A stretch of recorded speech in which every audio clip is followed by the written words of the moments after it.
Yes, we're joined by Baba Othman Ngelzarma, who is the National Secretary, Miyetti Allah Cattle Breeders Association of Nigeria. Thank you for coming on this morning. Thank you very much. Well, everyone is looking to see what do we do at this many to solve this challenge we've got on our hands. And one of the ways we've seen the bill, we've also heard the comment of the President. But let's start off with the bill. Yes, you may have seen one or two parts of it. Do you think that this will actually solve the problem? Well, before I start, I have to use this opportunity to condemn in totality what has taken place in Enugu.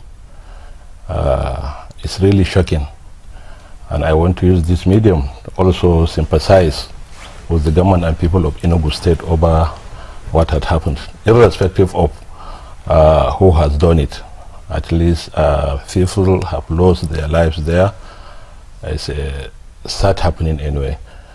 We really sympathize with them, and we hope the security will do all they could to fish out the perpetrators, because we also, our members also suffer from the hands of these perpetrators, because cattle are lost in the thousands, and Fulanis are always kidnapped. Hardly a day passes without 5, 10 Fulanis being kidnapped for ransom.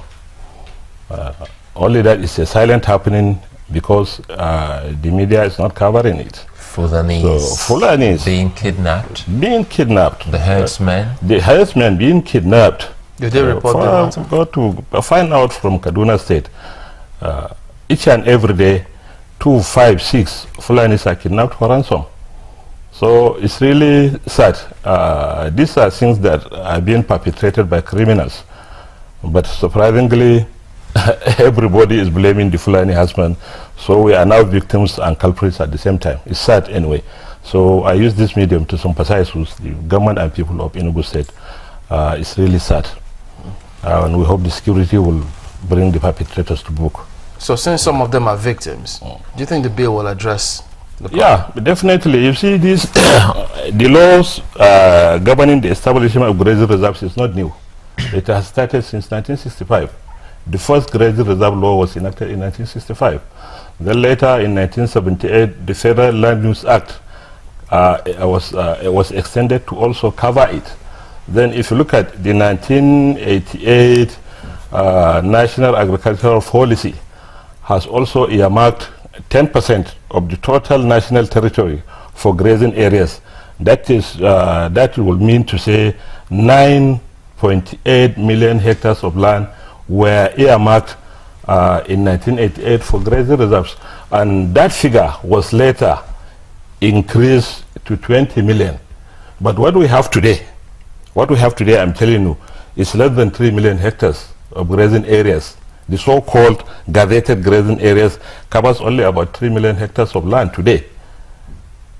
We have about 415 grazing areas and grazing reserves and forest reserves. Because we have grazing reserves, we have forest reserves. Grazing reserves are those that are gazetted.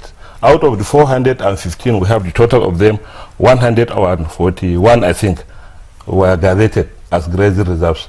And those 141 gazetted covered only an area of about 3 million hectares of land. And even that one has today been damaged or destroyed by so many factors. Encroachment, the environment, the ecology, so many factors have contributed to the destroyal of these grazing reserves. So since, if that's the case, and this bill is coming up now, and then you have governors who are reportedly speaking up against this, and we don't have any land for such purpose. Do you think they should just hold on first and foremost and then see how they could solve that? I mean, the clashes first, before you even think about coming to the bill. No, you see, these clashes came as a result of absence of grazing reserves, or absence of developed grazing reserves, and the protection of those reserves. You see, this is an area that has suffered a lot of neglect because the pastoralist livelihood has been frequently been undermined by unfriendly policies and laws.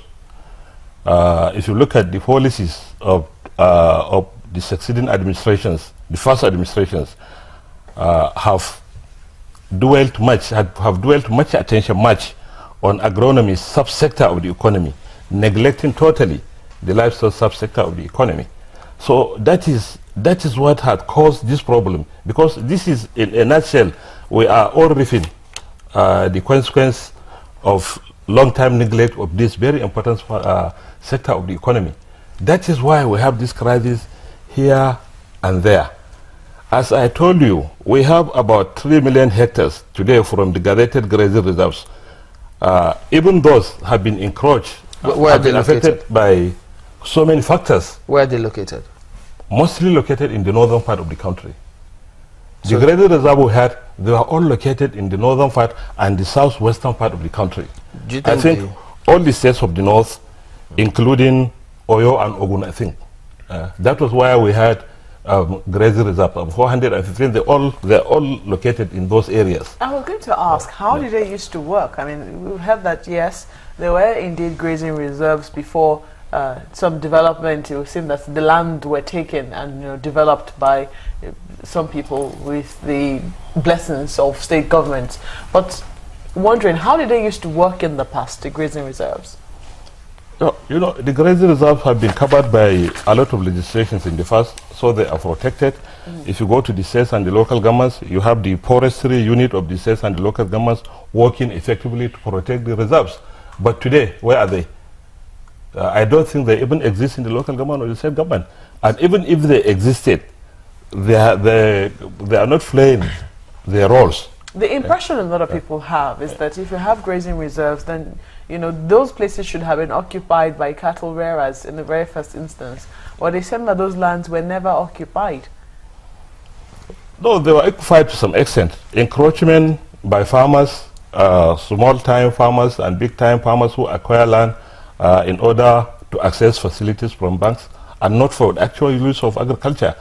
And the environment has also affected the reserves. Overgrazing has affected the reserves because they were not maintained.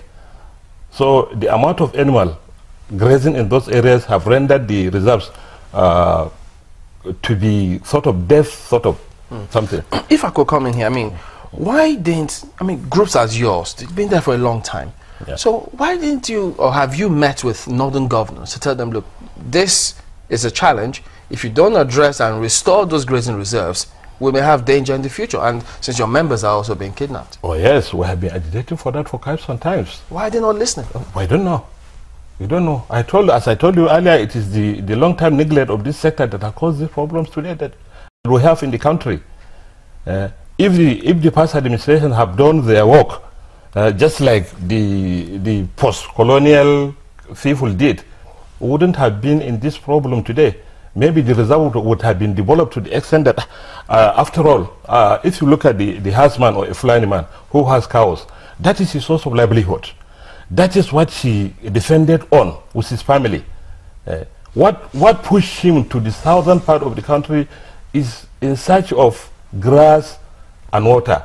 If grass and water could be provided in the reserves we have in the north and some parts of the country, I don't think the husband will have the desire to go to anywhere to expose himself to danger, because he always moves with his wealth and his family to provide security for his family and to provide security for his wealth. How do you expect, no matter how illiterate he is, how do you expect somebody who moves with his wealth, with his family, to go and ignite trouble for him to get killed?